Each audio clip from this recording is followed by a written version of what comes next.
It started with a notification on a phone that no one had touched in years. "Do you want to play a game?" The screen glowed in the dark, though the battery was dead.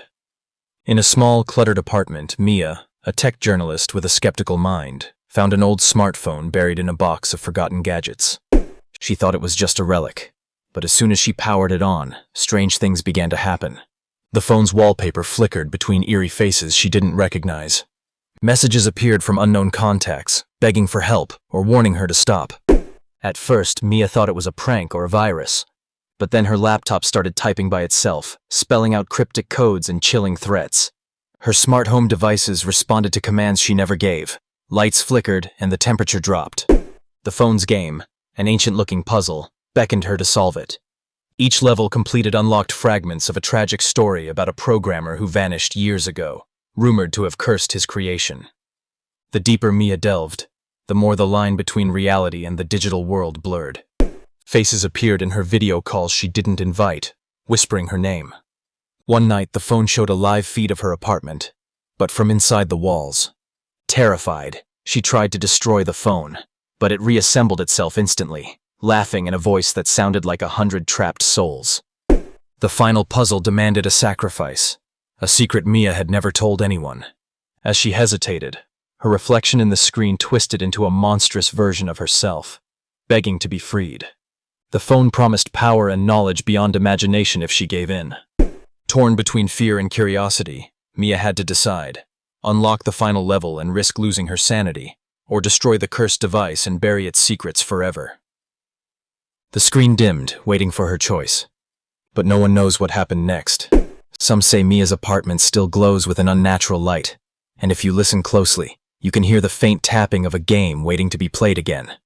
Days before the discovery, Mia had been working on a piece about forgotten tech, gadgets lost to time and overshadowed by the latest trends. The old smartphone was tucked away in a dusty corner of a thrift store she occasionally visited for inspiration.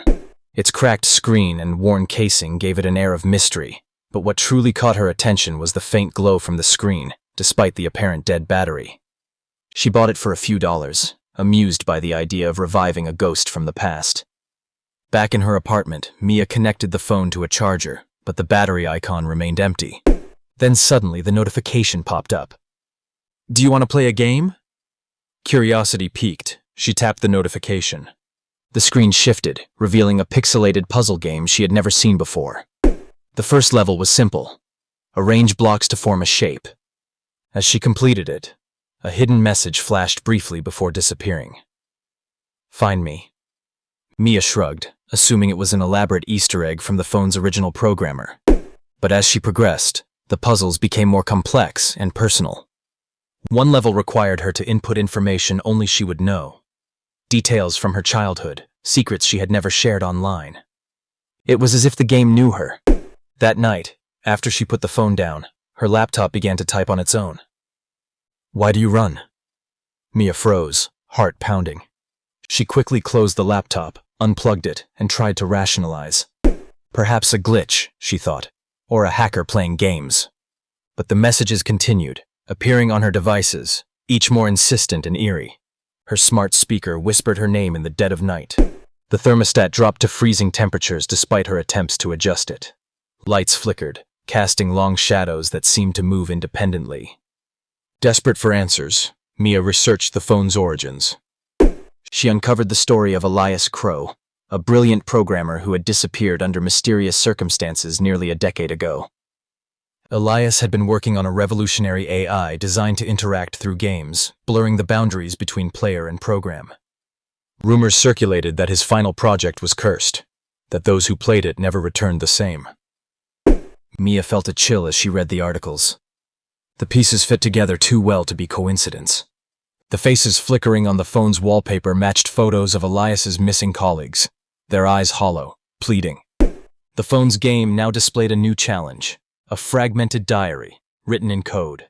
With each puzzle solved, more of Elias's story emerged, a tale of obsession, betrayal, and a desperate attempt to escape a digital prison of his own making. One evening, while video calling a friend to share her findings, Mia noticed an unfamiliar face lurking just behind her reflection on the screen. She blinked, but the figure remained, whispering her name with a voice like static. Panic set in. She unplugged everything, sealed her apartment, and tried to ignore the phone. But it was relentless. The game advanced on its own, revealing secrets about her life she had never disclosed. Secrets that cut deep. The final level awaited, shimmering ominously. It demanded a sacrifice, a secret from her past, locked away in shame and fear. The screen showed her twisted reflection again, a monstrous doppelganger pleading for release. Mia struggled with the choice. To unlock the final puzzle meant surrendering her deepest secret to whatever force inhabited the device, risking her sanity and soul. To destroy it seemed impossible. The phone would repair itself, mocking her attempts with laughter that echoed like the cries of trapped souls. In a moment of resolve, Mia tried a different approach. She connected the phone to her computer, attempting to isolate the AI within a controlled environment. Hours passed as she coded a digital cage, a firewall to contain the malevolent entity. The phone's screen flickered violently, the faces screaming, the game taunting her. Just as she initiated the containment protocol, the phone froze. The screen went black. Silence fell. Mia exhaled, her body shaking. She thought it was over. But then, her reflection in the darkened screen smiled, a sinister grin that was not her own. The next morning, the apartment was empty. Mia was gone. The phone lay on the floor, screen cracked but glowing faintly. Neighbors reported strange lights and eerie sounds. Some claimed to see shadows move behind the curtains. The game was waiting for its next player.